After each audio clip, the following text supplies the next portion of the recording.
روئے زمین پر سب سے محترم اور مقدس مقامات مساجد ہیں۔ ان مساجد میں سے بعض ایسی ہیں جن کو کسی نہ کسی وجہ سے امتیازی مقام حاصل ہے۔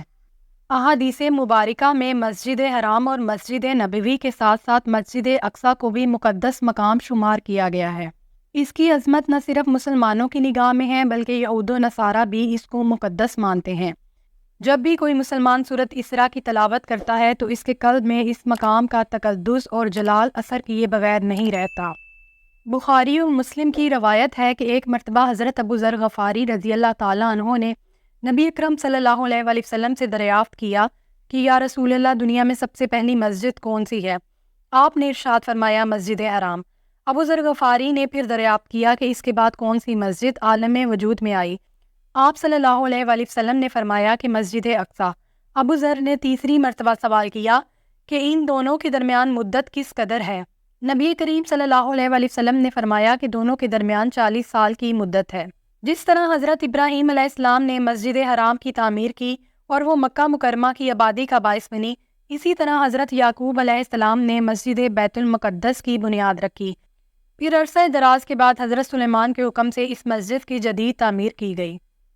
بیت المقدس یعنی پاک گھر امت مسلمہ کا قبلہ اول، یروشلم اور اس کی عبادت گاہ جس کی بنیاد حضرت داؤد علیہ السلام نے رکھی اور تکمیل حضرت سلیمان علیہ السلام نے کی۔ عام طور پر شہر یروشلم کو بھی بیت المقدس ہی کہا جاتا ہے۔ یہ ان شہروں میں سے ایک ہے جنہیں نوع انسانی عزت و احترام کی نگاہ سے دیکھتی ہے، جس کا ذرہ ذرہ مقدس ہے۔ اکثر انبیاء کرام اسی شہر میں مابعوث ہوئے۔ یہ شہر مسلمانوں، عیسائیوں اور یہودیوں کے لیے یکساں متبرک ہے۔ حضور صلی اللہ علیہ وآلہ وسلم ہجرت کے بعد صحابہ کرام کو ساتھ لے کر 17 ماہ تک اسی طرف رخ کر کے نماز پڑھتے رہے۔ جب آپ صلی اللہ علیہ وآلہ وسلم معراج کے لیے گئے تو یہی مقام آپ صلی اللہ علیہ وآلہ وسلم کی پہلی منزل بنا۔ اسی مقام پر حضور صلی اللہ علیہ وآلہ وسلم نے سابق انبیاء کرام کی امامت کرائی۔ یہاں حضرت داؤد علیہ السلام، حضرت سلیمان علیہ السلام اور کئی دوسرے انبیاء کے مقابر ہیں۔ حضرت داؤد علیہ السلام نے اس شہر پر 33 سال حکومت کی۔ حضرت داؤد علیہ السلام کی دلی خواہش تھی کہ وہ بنی اسرائیل کے لیے ایک معبد بنائے، لیکن اسرائیلی روایات کے مطابق انہیں خواب میں بتایا گیا کہ اللہ تعالیٰ کا مستقل گھر ان کے بیٹے کے عہد میں تعمیر ہوگا۔ چنانچہ حضرت سلیمان علیہ السلام نے تخت نشین ہونے کے بعد 1012 قبل مسیح میں اس معبد کی تعمیر شروع کروائی۔ یہ عمارت اسی جگہ تعمیر ہوئی جسے داؤد علیہ السلام نے منتخب کیا تھا۔ اس عمارت کی تعمیر 7 سال تک مسلسل جاری رہی۔ بعد میں یہ عمارت ہیکل سلیمانی کے نام سے مشہور ہوئی۔ ہیکل سلیمانی فن تعمیر کا ایک شاہکار تھا جس کی لمبائی 90 فٹ، چوڑائی 30 فٹ اور اونچائی 45 فٹ تھی۔ اس کے اندر پاک ترین جگہ بنائی گئی جہاں تابوت سکینہ رکھا گیا۔ تابوت سکینہ میں انبیاء کرام کے متبرکات رکھے گئے تھے۔ حضرت سلیمان علیہ السلام کی وفات کے بعد بنی اسرائیل کی ریاست 2 حصوں میں بٹ گئی۔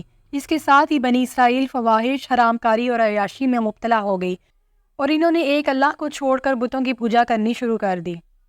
598 قبل مسیح میں بخت نصر نے یروشلم پر حملہ کیا اور یہودیوں کی پہلی قومی تباہی اور بربادی بخت نصر کے ہاتھوں ہوئی۔ اس تباہی میں نہ صرف ہیکل سلیمانی کا نام و نشان مٹ گیا بلکہ دیگر صحائف کے ساتھ ساتھ تورات بھی غائب ہو گئی۔ بخت نصر کے اس حملے کے بعد تابوت سکینہ ایسا غائب ہوا کہ آج تک اس کا سراغ نہیں لگایا جا سکا۔ اس کے بعد ایران کے بادشاہ سائرس نے بابل کو فتح کیا اور اس نے یہودیوں کو اپنے وطن واپس جانے کی اجازت دے دی۔ چنانچہ جب یہودی یروشلم واپس آئے تو انہوں نے ہیکل سلیمانی کی تعمیر دوبارہ شروع کی۔ 516 قبل مسیح میں یہ تعمیر مکمل ہو گئی۔ ہیرود اعظم کے دور میں جو یہاں کا بادشاہ بنا، بیت المقدس نے دوبارہ سلیمان علیہ السلام کے عہد کی عظمت حاصل کر لی۔ اس بادشاہ نے ہیکل سلیمانی کو دوبارہ سے عظمت بخشی اور اسے سیکنڈ ٹیمپل کا نام دیا گیا۔ 73 عیسوی میں جب رومی شہنشاہ تیتس شہر میں داخل ہوا اور رومی سپاہی یہودیوں کا تعاقب کرتے ہوئے ہیکل کے اندرونی صحن میں داخل ہو گئے تو ایک یہودی نے جلتی ہوئی مشعل ہیکل کے اندر پھینک دی، جس سے ہیکل میں آگ بھڑک اٹھی اور یہ جل کر راکھ ہو گیا۔ اس مرتبہ ہیکل کی تباہی خود یہودیوں کے ہاتھوں ہوئی۔ 135 عیسوی میں جب دوبارہ معبد تیار ہوا تو رومیوں نے اسے گرا کر اس کی جگہ ہل چلا دیے۔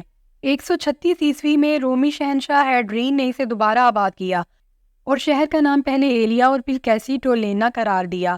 اس بات کو فرنگی مورخین اور ماہرین آثار قدیمہ تسلیم کرتے ہیں کہ ہیرود کا تعمیر کردہ ہیکل تباہ ہو جانے کے بعد صدیوں تک اس جگہ پر ملبے اور غلاظت کے ڈھیر پڑے رہے۔ یہودیوں سے نفرت کی بنا پر لوگ اس جگہ کوڑا کرکٹ پھینکتے تھے۔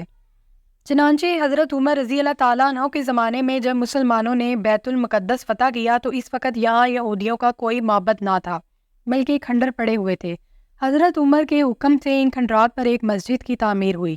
وہ مقدس مقامات جن کی وجہ سے یہ شہر مسلمانوں، عیسائیوں اور یہودیوں کی عقیدتوں کا مرکز ہے، اکثر و بیشتر شہر کی مشرقی پہاڑی پر ایک احاطے میں ہے، جس کو مسلمان حرم شریف اور یہودی بیت الحم کے نام سے پکارتے ہیں۔ یہ بیت المقدس کا مقدس ترین حصہ ہے۔ مسجد اقصیٰ اور قبۃ الصخرہ اسی حرم میں ہے۔